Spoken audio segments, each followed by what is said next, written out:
ఆశ్రయం, స్వగృహం, ఇక్కడి నుంచి తెలుగు ప్రజలందరికీ, రాష్ట్ర ప్రజలందరికీ శ్రీ క్రోధినామ సంవత్సర ఉగాది శుభాకాంక్షలు.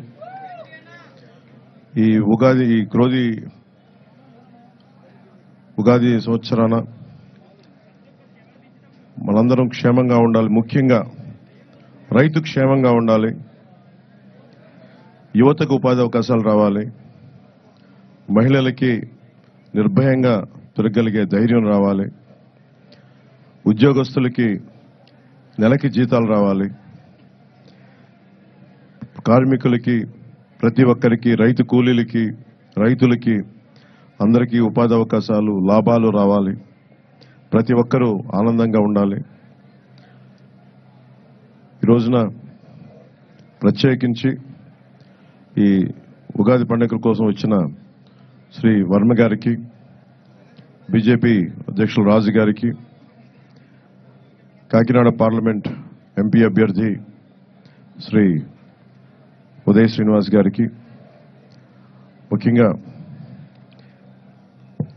పిఠాపురంలో నేను పోటీ చేయాలి అని చెప్పి ఒక 2 సంవత్సరాల ముందు ఆయన ఆకాంక్షను వెలబుచ్చి ఓడూరి నాగేశ్వరరావు గారి దంపతులకి ప్రత్యేకించి హృదయపూర్వక ధన్యవాదాలు.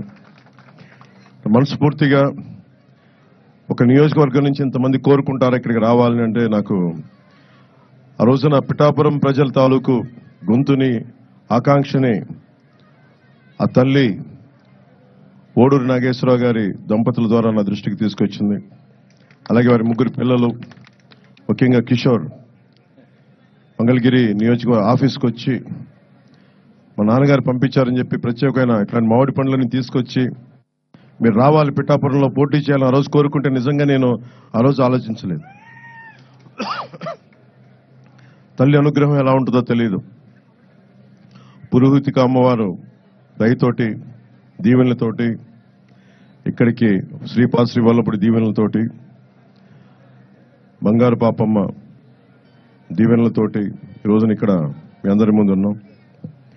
సర్వమతాలు, సర్వ కులాలు, సర్వ ప్రాంతాల్లో ఉండే ప్రజలందరూ క్షేమంగా ఉండాలి, మనస్ఫూర్తిగా అందరూ బాగుండాలని కోరుకుంటూ ఈ క్రోధినామ సంవత్సరంలో మన కూటమి ప్రభుత్వాన్ని స్థాపిస్తున్నాం. విజయ కేతనం ఎగరవేస్తున్నాం. అది పిఠాపురం నుంచి మొదలు పెడుతున్నాం ఈరోజు. సో మనస్ఫూర్తిగా మీ అందరికీ, ఇక్కడికి వచ్చిన అందరికీ కూడా, మా జనసేన నాయకులకి, తెలుగుదేశం నాయకులకి, భారతీయ జనతా పార్టీ నాయకులకి, ముఖ్యంగా మద్దతుదారులందరికీ ప్రత్యేకించి పేరు పేరున అందరికీ మరోమారు శుభాకాంక్షలు తెలియజేసుకుంటూ సెలవు తీసుకున్నాను.